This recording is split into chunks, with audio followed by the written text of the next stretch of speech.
the role of digital trust professionals. And thankfully, in fact, it was in the process of preparing for this meeting that I learned that ISACA is now going more digital, which is reflected in the name of digital trust professionals.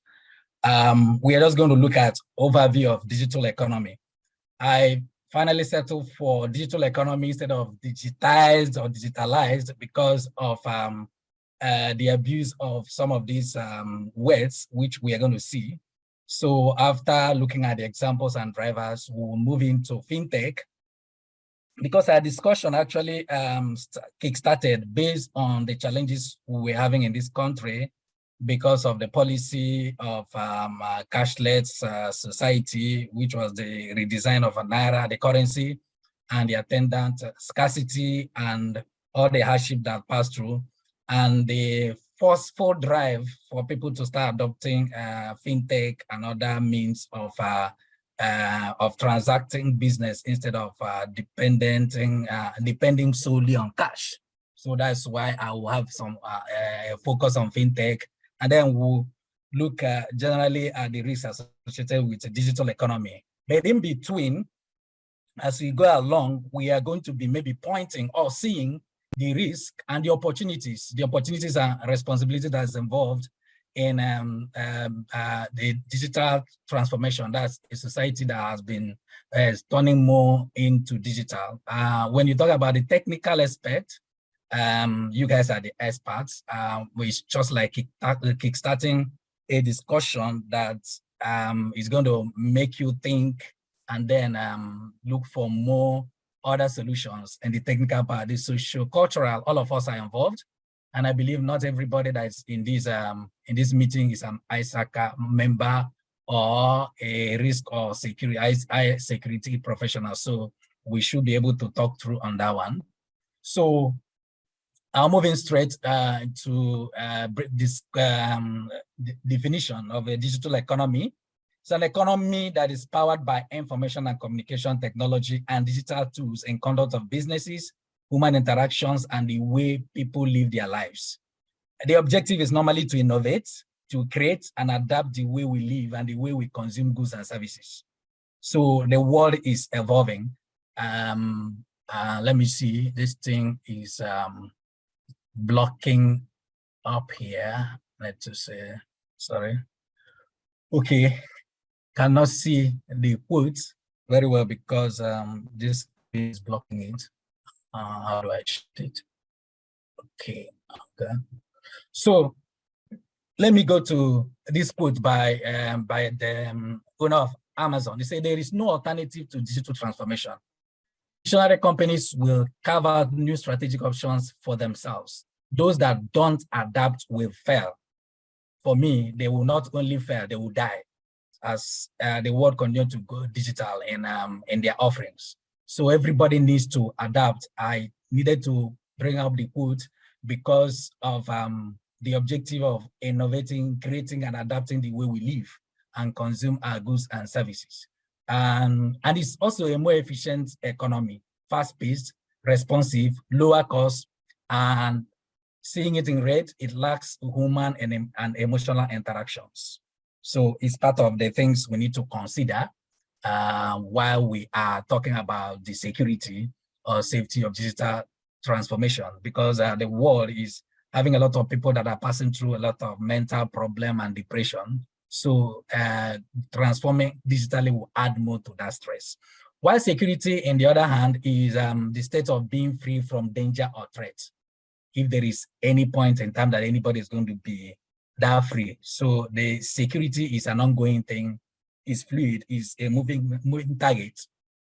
When you are free from hunger, you will not be free from fear and anxiety, or you won't be free from the fear of being laid off from your work or losses, whether it's of money or business or a loved one. So I will now jump the other one, and because the first one is talking about a state of being, which is a noun. The second part is talking about a verb, protection or resilience against any potential harm caused by others.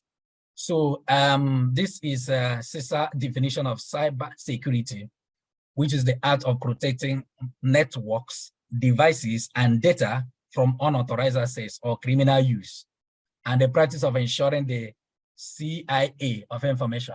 I was telling your president the other time that if this kind of meetings that you guys are having now existed in 2010 to 2015 or thereabout, when I lost my status as a CISA, maybe I could have still been one of you by now. So now I mentioned that I pandered between digital and all that economy, and I settled for a digital economy because of the abuse of the words. So this quote by John Westerman says, when digital transformation is done right, it's like a caterpillar turning into a butterfly. But when done wrong, all you have is a really fast caterpillar. For some of us that did agricultural biology, we know how a butterfly is formed. From larva, pupa, or caterpillar, then it will not metamorphose and into a butterfly. By the time it's breaking from that shell or pupa, you don't need to go and help it, because that is the process of making the wings and everything to be strong, so that by the time it will break out, it will be able to fly. So the difference between digitalization, and digital transformation is just explained. Digitization is just a faster caterpillar, nothing changes. You are converting a manual process to a digital one. You scan a document and circulate it for everybody to approve, instead of somebody to take it from one desk to another. So it's still the same document. You scanned it and you are circulating it and people are approving. There is not so much that have been done, apart from you are making that same caterpillar to move faster via a process through email or something. What digitalization is even faster, but still a caterpillar. You are improving the manual process by using IT. You have databases, you have ERP and other tools, but it doesn't imply a transformation. We have several ERP tools that we use, but we still have to do some things that are manual, maybe and scan it and attach in the ERP tools. People go in there and see it. Sometimes the documents has already been signed off. You still have to attach it in the ERP tools and do your work. But digital transformation, the caterpillar has metamorphosed. So the process is transformed. It's more human-centric and creates value for all stakeholders. That is where everybody is driving at. And the truth is that no nation, no organization has been, will say that they are 100% transformed digitally, but some are far ahead of others. And we are going to see part of the reason why it is so. Okay, this is trying to just bring up examples of digitally transformed economy where it is applied. Please, I want to announce in the course of this meeting, there is going to be a poll that will be hosted by the technical team. The poll should be anonymous. So, and the information you could have thought is sensitive has made to be a range, so that it doesn't really capture you specifically. So first of all, it is anonymous, and then whatever should have been a sensitive information is captured as a range. Your age is a range, your level of income is a range. So I will be glad if you guys will help me to fill them. We went from being the Flintstones to the Jetsons in 9 months. This is the this is paper. We know the Flintstones age, where you have to light the firewood by scratching 2 stones. There was no invention of matches or any other form of putting fire, no fuel, nothing. So, and Jetsons, for those that are movie freaks or follow, they will know that they are staying like, that's last year, right? And talking about events that is happening in 2062, as if to say they are happening, they are already inside of it. So PayPal is saying that they were able to move that fast, and it's because of digital transformation. And these are the list of, and this list is not exhaustive, of course. You might have more that you can add. Education, we know where we are moving to in education. Online e-learning, all sorts of learning, a lot of things that has to be manually. You can now do your exams online. In fact, I am a chartered accountant, and my institute or my association, which is ACCA, I was part of the people they invited for the meeting when they were contemplating that the exams will be written online. You can prepare your financial statements, do your statement of financial position, which is a balance sheet, everything online. What will you use? Excel, because it's the same thing we use in our place of work. So they wanted something that is close to work. You write things on Word and submit. So that's the way education is going, and several other things. Of course, what we're doing now is education. In time past, we could have been talking about the time to commute, to come to Abuja, and then we are going to find somewhere and pay, hotel pay. You can imagine the cost. And then we'll all come and gather, traffic, danger, and everything to talk about. Connected homes, we know from opening of your gates, it's now automated. It's just a press of button, either from your phone or anywhere you have entered. Your television is linked to your phone, and is your fridge, everything. In fact, in a pure connected homes, you can check the level of items in the refrigerator, and then place an order, and it's delivered to you to your house. And that's where we are going. So the fintech I've highlighted, we're going to talk about it. Health, of course, we know. In fact, I had an encounter. I went to the hospital that my family were using when they were in Nigeria, because there was a requirement to find out some immunization that the children had done and time passed. So I went there. Yeah, the hospital was looking better than it used to, and I was impressed. So when I told them about the information I came for, I was told that information cannot be found because they are becoming, they are transferring things to computers to do things online. They have lost all the information that they had. This is not the best way to transfer digitally, by losing all the information that you have had. I can remember when my school transited from going to get your transcript, sent from a manual paper, following people up and down. They first of all digitize everything. Let me use it. Digitize everything and make sure that it has been put in the system.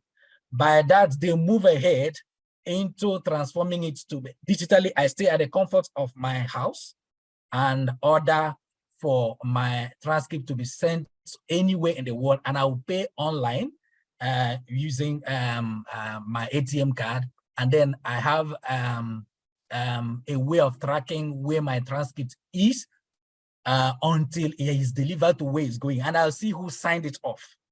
So that's a typical example. So health, both the kind of equipment that should be used in checking you and everything you do, the health watch you wear to count your steps to be sure that you are maintaining a healthy lifestyle. So it's also a place that digital transformation is happening. Agriculture, knowing the volume of rainfall, knowing when to plant, the kind of crop to plant in a soil, the fertilizer distribution, you control everything on your phone or digitally. Sports, I won't dwell that much on that.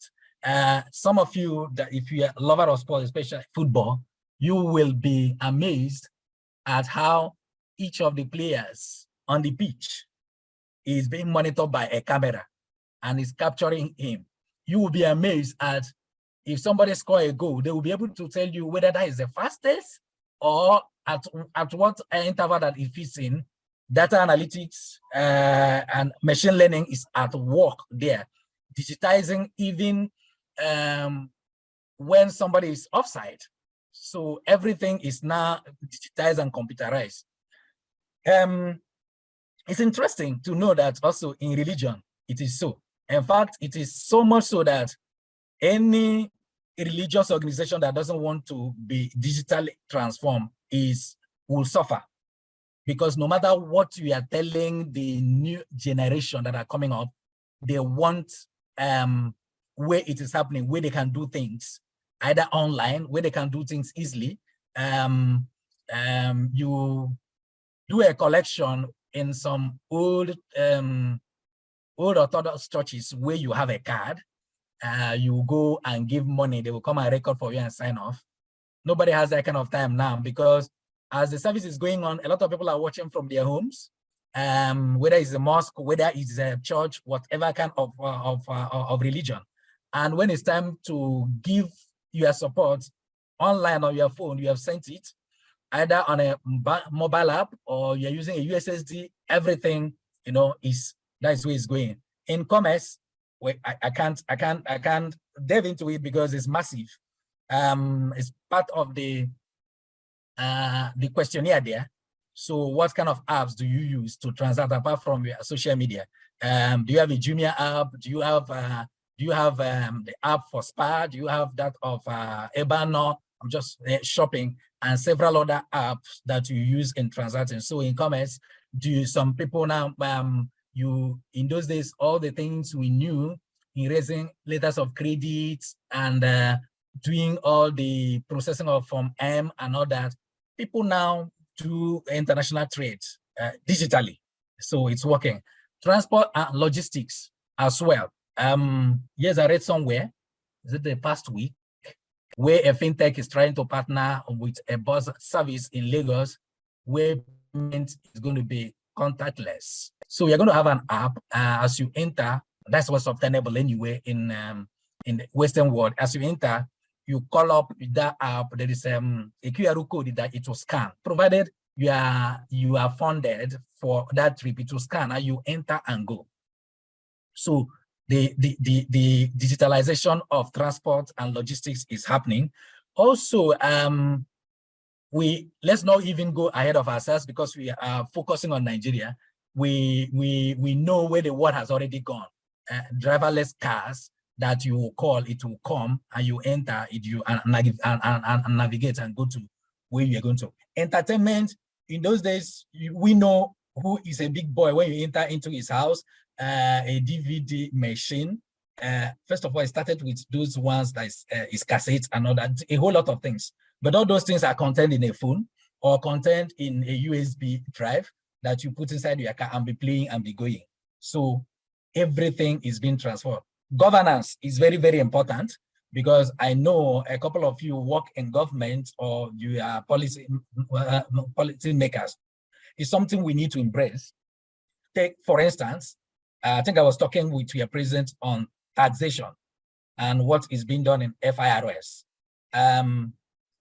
In the UK, for instance, if you pack into a new house, whether it's on rent or whether it is your own house, you're not going to stay there up to 2-3 days. You receive a letter, strongly worded letter, telling you that they are seeing a signal coming out from that house, but you have not paid your TV tax.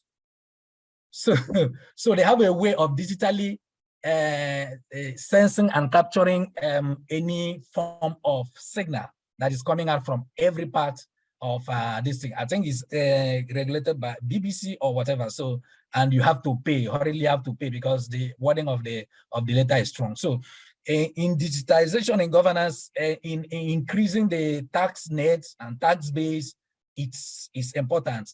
Let's not even go to that. Is going to help us in several other things, including conduct of a census, conduct of election, even though we might not be interested in it.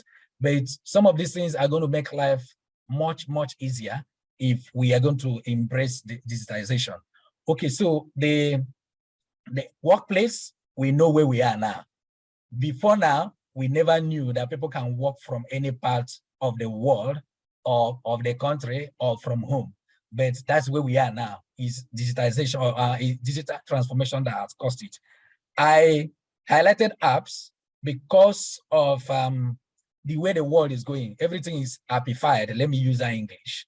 And also is an opportunity, not only for us to know how to monitor and trust the apps, but also is a business opportunity. People are looking at a problem in the society, especially where there is high traffic, and they are looking for a way to make it easier by building an app and selling that app and making a lot of money out of it. So the world is going to, in fact, I try to see if I can count the number of apps that I have. I'm not talking about social media apps or Facebook or Instagram or WhatsApp or that. Apps that you use to monitor what your children are doing in school. That's where you communicate with the school. That's where you book things, and it will take you to where you make payments on about everything about their school. So those apps are being developed. So the apps also interfaces with almost every other of the transformation that I put in here. Industries, we talk about robotics, talk about several other things. Even in military, this is no longer the time to show that I'm in land army, I'm strong, I'll be driving through the nook and cranny of rough areas to go and shoot gun and all that. If you try it with people that are digitally trained, that will be your end, because people stay at one point of the world and send missiles to several thousands of miles to go and destroy a military base. The use of drones and several other military intelligence because of digital transformation. Okay, so we move. These are the drivers of digital transformation, and I will also state that it is not exhaustive. So there are several other drivers. Simeon Preston of DOPA says the biggest part of our digital transformation is changing the way we think. So some of these things will contribute in changing the way we think so that the digital transformation will happen in our spaces. And as it happens, we should also be very careful to note the security or trust issues that are involved. But I didn't put it as part of the drivers, so I put it up there. COVID-19 was a pervasive driver of digital transformation. Even technology organizations that had the capacity to cause their employees to work from home or anywhere in the world never did it, either because of some of these other drivers like culture, like trust, like every other thing, or vision. Until COVID-19 happened, they had no other choice but to go ahead and implement it. So we are going to look at the literacy level, because you can't be talking to somebody that is an illiterate that doesn't know how to read and write about digital transformation and to work. It's not going to work. Then the policies and the economy of the people. The policies can come from the government or the corporates. Like I mentioned in the other slide, because of the cashless policy or redesign of the currency to meet it, or placing of limits in withdrawals, we saw what is happening in the fintech space. Fintech space, yes, it's not this year or recently that they started, but we saw a boom, we saw a push. If you are in the financial services sector, you have seen how many trillions of transactions that have been conducted digitally, the way it grew. Even though you will say it was forced, if it is sustained, if there is the political will to sustain it, that's where we are driving at. We only pray, just like all of us, that it's not going to create a lot of hardship for people. But if we have the political will to sustain it, it will move us closer to digital kind of banking. And for some of us that are in telco, we notice that our recharges, for instance, I'll use that, has moved from the physical and logical, go and buy me card, I'll come and type *551* this or whatever code you type, and then put the numbers. People have started to move into using a USSD code, and trying to have the app of the telco or using their bank to come and recharge and all that. Of course, we're going to see some of the challenges that comes with that as we go ahead. Then we talk about infrastructure. Infrastructure is not about building good rules and networking it so that we can have a driverless car or anything. Infrastructure has to do with IT infrastructure, has to do with other technology infrastructure. All those things are important. Of course, I've mentioned the technology. Digital transformation rises on technology. When we're talking about 2G, our challenge was there is no service, go and climb a hill, go and climb a rooftop to answer a call or make a call or send SMS. We have moved from 2G to 3G, from 3G to 4G, from 4G, we are in 5G. And for information, even though there was a lot of resistance with 5G, it has come to stay. We should only be talking about affordability or how it will be priced or packaged so that people will enjoy it, especially for use and industries. So this transformation is going to help us to be able to be digitally transformed.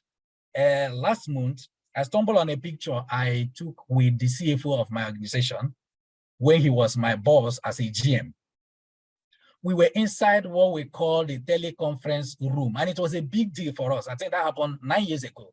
A big deal for us. So if you want to have a meeting with people in another country that has a teleconference room, it's not everyone, maybe in Asia or somewhere, and then you go into that room and gather, you people will come and gather in this other side, and then you made that call, and it's a big screen, and you are feeling yourself like you are close to each other talking. If any of them goes outside the range of the teleconference room, you won't see the person. You start asking who is talking, so that the person will come inside the range.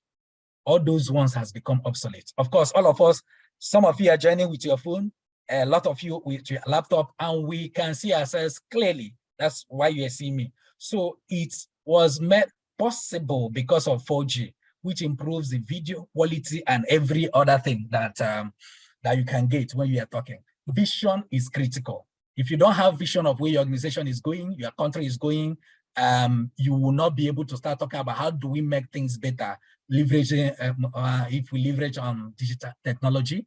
Then culture, people that want to work in silos, keep legal systems, risk appetite is low. Part of the reason of the question that I asked now, we have found out that risk appetite is higher for the younger generation compared to people in my age bracket and all that. So their culture, when they work in a culture where you stifle their desire to innovate and leverage on digital technology, it makes them restless and will be giving them the bad name, this Gen Z people, this, that. We need to know where they have a problem and where the problem is us. And then there are skills. Of course, you can't talk about digital transformation if you don't have the right set of skills that will be able to implement it. I know a lot of you, just like me, must have experienced a lot of things. You made a transfer, it didn't deliver. There is a lot of mess in the banking, this thing. Well, a lot has attributed it to growth in the mobile transactions being done based on the change in policy, whether that capacity was not built in there, or whether it's the payment gateway that doesn't have that capacity. A lot of explanation has been given to it. But there is another school of thought that says the skill sets in the banks that were responsible for all these things, there has been a brain drain. They have moved to where the grass is greener. So we're having skill set problem, and so that happened. Okay, so I just want to show us this. So this is the digital divide, showing the internet and population. And look at, of course, you know where we sit. You see how dark it is. In fact, when you look at Nigeria, you're going to see a little bit of light compared to when you're looking at the countries that are just after Nigeria, Niger, Chad, and all that. Everywhere is dark. But look at where you are going to see a ray of light that look where there's internet more, especially in Europe. And I will tell you the Scandinavian countries, where you have the Sweden, you have the Norway, you have the Finland and all that. My boss, a foreigner, told me some years back that that's where technology is happening. For anybody that wants to hone your skill and then improve, he has told me this far back before what is happening in the world is happening now. So you see how bright they are. I think this was this should be this data should be around 2020 or 2021. So Nigeria and the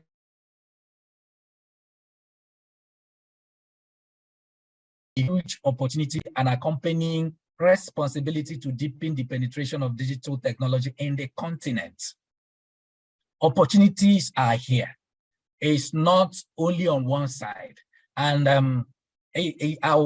might hurriedly have to go down to show us some of the people in Nigeria, what they are leveraging tech to do and getting investments from foreign organizations. The last 10 years of IT have been about changing the way people work. The next 10 years of IT will be about transforming your business as a living.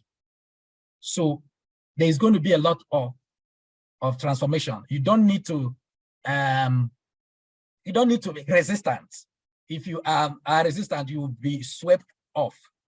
I remember when my space and department started talking about much about data science, machine learning, and all that. You might be good in Excel, you have been doing your work very, very well, but you need to start relearning, upskilling. So, because that's where the world is going, you need to understand the language of the world.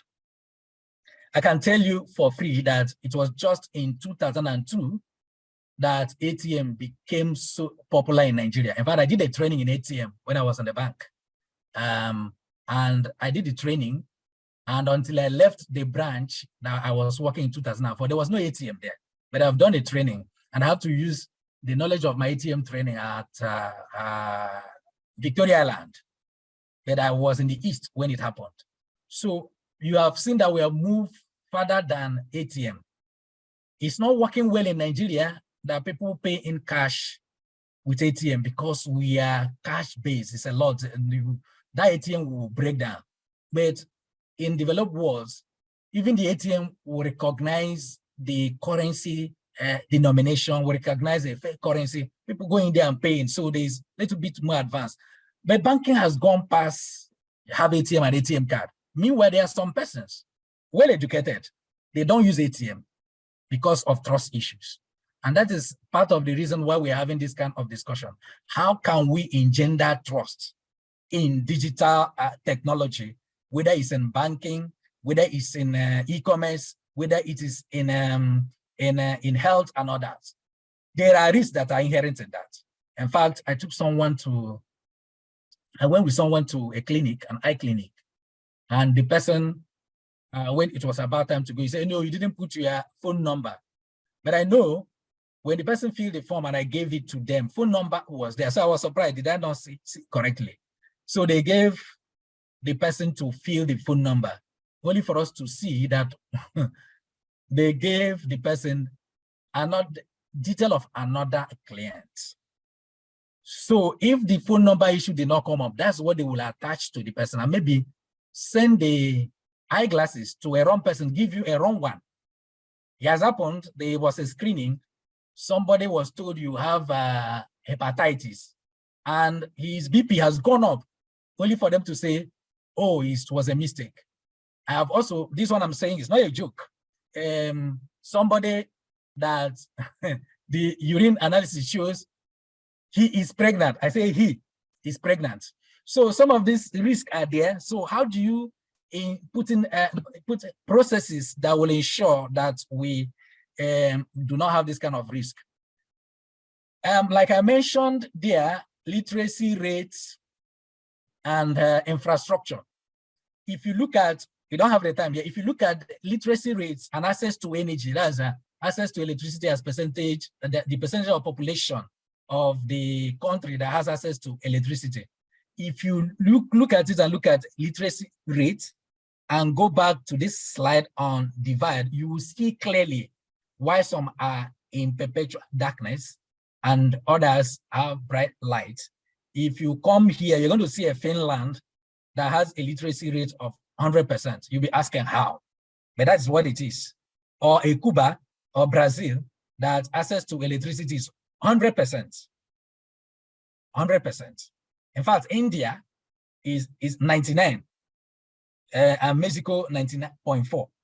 So, but when you look at some African countries, in Niger Republic, the literacy rate is still 19%, while access to electricity is 19.3. How can you be talking to someone about a digital transformation when let's assume the person has a phone, he cannot charge it? So these are part of, I just brought out those two to show what is driving the divide we are seeing here, and several other things that has to do with poverty rates and economy. So we are going to move into fintech.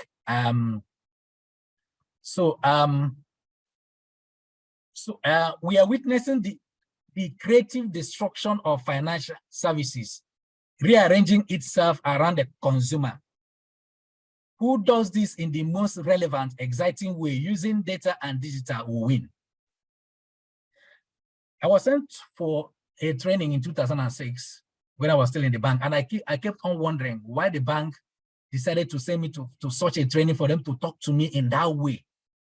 I think the title of the training was Attitude Modification for Peak Performance, 2006. I won't forget it. By one Ken Ajoko and one other guy.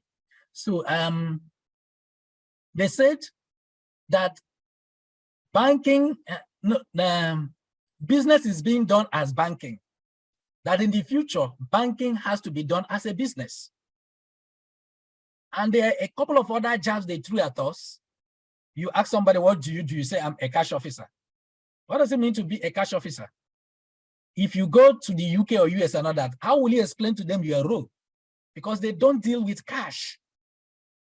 Everything transaction is done outside of cash. But somebody seated down, you have grown, you have worked in the bank for 5 years or 7 years, you are doing cash officer, and you are earning millions of naira. In fact, they even told us, and you have four buttons on your suit to show how many millions you earn. So some of us were offended at the way they spoke to us, but some of us also, like myself, I took it as a challenge. How do I upskill myself and look at where the world is going and have skills that will be able to make me to be relevant in that space? In that era also, I went to see a friend and they were busy in a meeting. Later I left. When he called me, I said, people were busy. What were you doing? So we couldn't talk. He said they were doing a election on who is the best teller in the branch, because there was such an award in the bank there. I yabbed him, and I was right, actually, even though it's a yab. I said, you are voting for a best teller when your ATM is there. You should give it to your ATM. I come there to transact with those your tellers, and I see the way they attend to me. Your ATM is faster and better. So it was a yab then, but now nobody is investing a lot, and they say you're a teller. In fact, in those days, we started as tellers, as permanent employees, earning that kind of money they are paying us. Automation and digital transformation is changing a lot of things. So that's the essence of talk in fintech. So this is the ecosystem. I don't know how much time I have now. Okay. This is the digital fintech ecosystem. The policies and regulations, if you go up there, they have to create an enabling environment. The regulation should be a progressive one. There must be a financial inclusion, which is what we are driving. Because if we go down, we're going to see that as at 2020 or 2021, number of adults, the percentage of adults that has a bank account is only 45% or thereabout. So those are the things we are driving about. There should be incentives for people that want to invest in fintech and the people that entrepreneurs. So we talk about the funding, accelerators, angel investors, venture capital, and then being able to do an IPO and exit after they have established the fintech. The human capital, the right skills, the culture of entrepreneurship, finance and tech professional. We have talked about it while I mentioned that we are losing a lot of skills in tech and in banking, and it's impacting us, and we are struggling. So we talk about DFS providers, who are the users.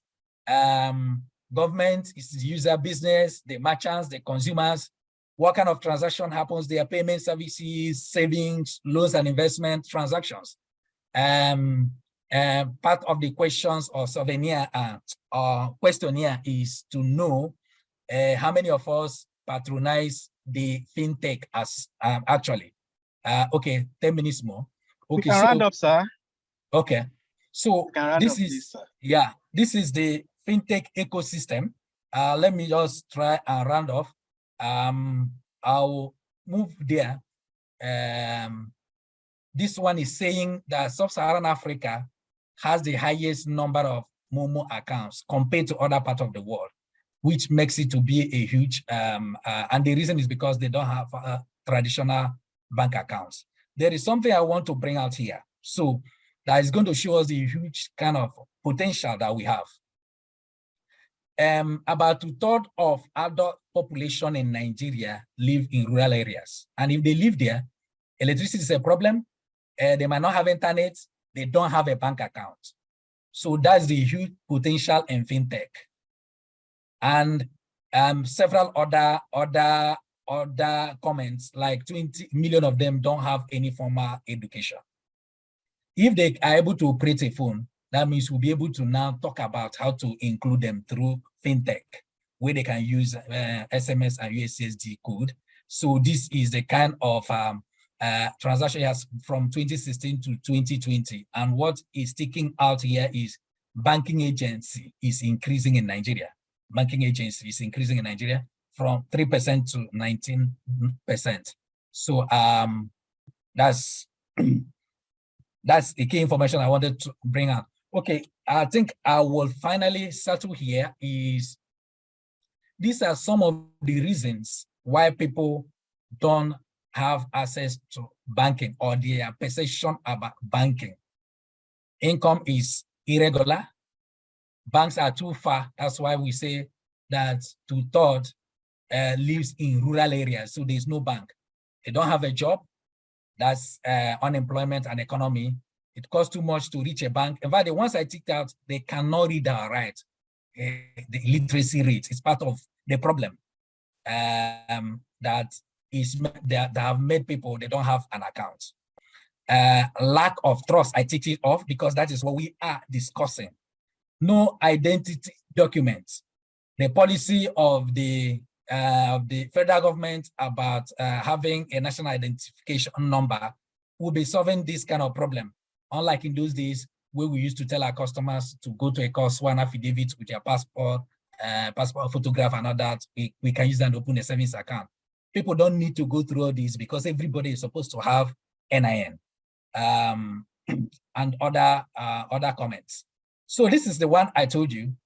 In Q1 of this year alone, these are the kind of money that have come in. And the highest is an agri-tech. All of them are leveraging on technology on different sectors, followed by insurtech, that's insurance, a tech startup, a fintech, healthcare, logistics, wealth management, and phone systems. Their names are listed here. This you can read it up on Naira Matrix. They are getting the investment. People are investing because people believe that technology is what is driving our future. And okay, so this is my final point of call.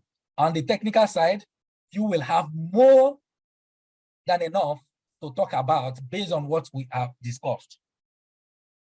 The other job that is for all of us is on the social cultural. I don't know, it's possible that there is somebody in this meeting, not one or two or three, that gives you an ATM card and write down the PIN and give to someone to go and help you and transact. So imagine if we are developing to the point of contactless. You enter a train or a bus or you shop, provided it's at a certain level, you just tap on a machine and you are debited, you collect and go. If you lose your ATM, before you wake up, somebody has used it to shop and stock up. So those kind of carelessness, fiscal theft, scam that they do in Nigeria is so brainless. I mean, calling you, asking you if you send me the code I sent to you or send me this. So those are the things how do we start educating people in our spaces so that people will start having trust in digital technology, especially if it has something to do with finance or money. There is another danger, I think I mentioned about it, that's social polarization. I know a couple of you, especially if you are not in the country, there are a whole lot of people that ordinarily you want to call, but you are not calling again. And the reason is not unconnected to the fact that they don't have a smartphone with internet or WhatsApp that you can call. You don't want to be spending money, and you are not wrong. So it is with when digital transformation comes, digital technology comes, some people will be isolated and polarized. And that's why you hear some of the comments during an election. That an election is not won on Twitter. So some people in the villages you have not. So that is social polarization that have caused it. So how do we integrate? How do we make everybody to be carried along? It involves the hard work of everybody. I think finally, the regulatory risk that will be involved. We know what happened. I don't want to. In fact, there are a couple of slides I removed. Slides on fraud that have happened in fintech. It's not something. It's not advisable to be putting up all this stuff. And regulatory risk also of a company that have come and invested a lot of money in a state, only for there to be a regulation from the government that crash it, and all the gains, the value it could have created. So those are the risks that are involved. How do we talk about it? How do we make sure that it's solved? I think I will end here. Thank you very much. I will now open for people to ask questions and for us to interact. Thank you very much, Mr. Agu. You have done so well. We enjoy your presentation. And before we take the questions and answers, I want to tell us that joining us all the way from the United States of America is Pak Thomas. Pak Thomas was our moderator during our 2022 annual conference. Pak Thomas, if you're on the call, can you say hi to everybody? Hey, everybody. Thanks for letting me join. And I'm back in the USA. Hopefully one of these days I can get back out to beautiful country. And great presentation. I really, really like the information here. Nicely done, guys. Thank you, as always. Thank you very much for joining us. Personally, I'm in transit, so I will allow Jerry to moderate because my network may fluctuate. So Jerry, if you're on the call, please take over the moderation, please. Thank you. Thank you very much, our education director, and thanks to the speaker, Mr. Agu. Nice having you. That was a very insightful presentation. We can have questions, comments from the participants. I see Dr. Godson Ero's hand. Dr. Godson? Hello. Yes, go ahead, sir. Can we have your question or comment, please? Okay. Thanks a lot. Good afternoon or good evening, professional colleagues. Paper presenter. I'm actually enamored of your, delivery prowess. I just have a few questions. Number one is you've done a good job differentiating, drawing the thin line of difference between digitalization, and digital transformation. Where do you consider us as an emerging economy to be? If we look at these three categories. Then this second one is, I don't know if you got the first question, please, so that I go to the second one. Yeah, I got it. Okay, so the second one is during the cashless,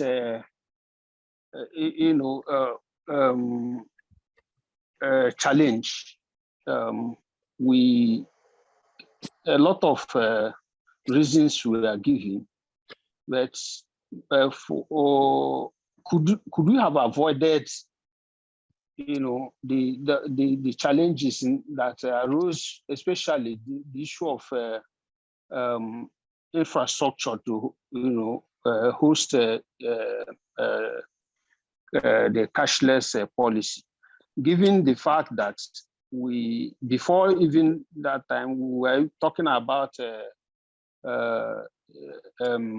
Naira,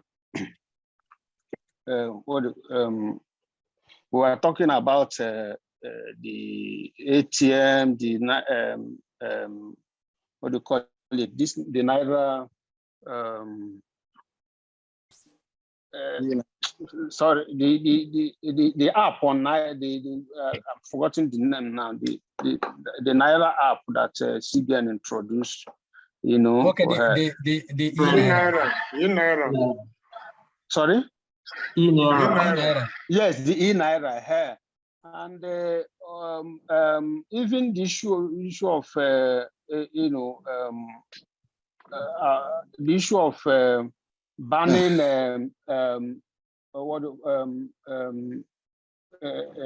banning the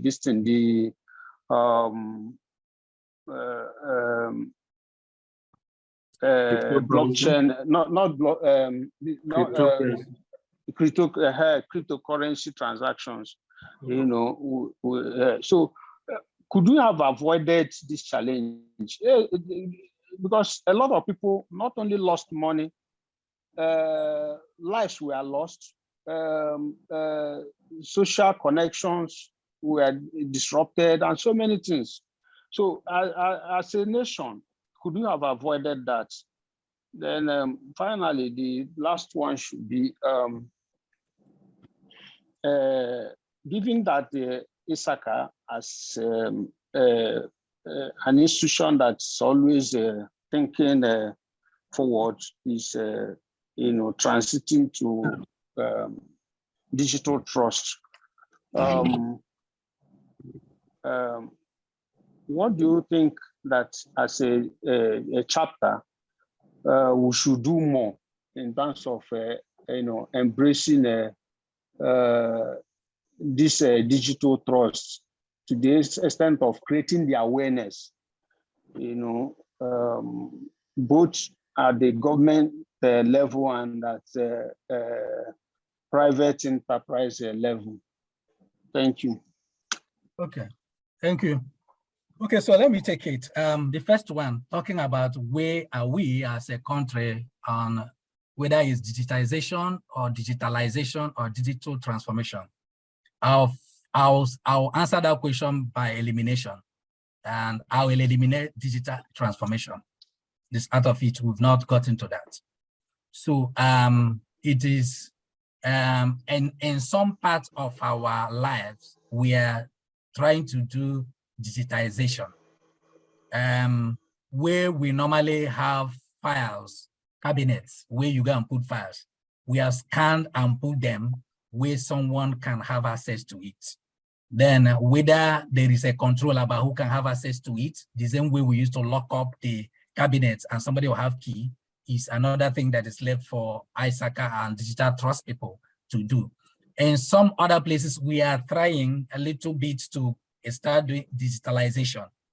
But digital transformation, unless we are now coming down to an institutional level or corporate level, let's say private enterprises, that's when we can start talking. And even at that, we still see a whole lot that we are yet to do.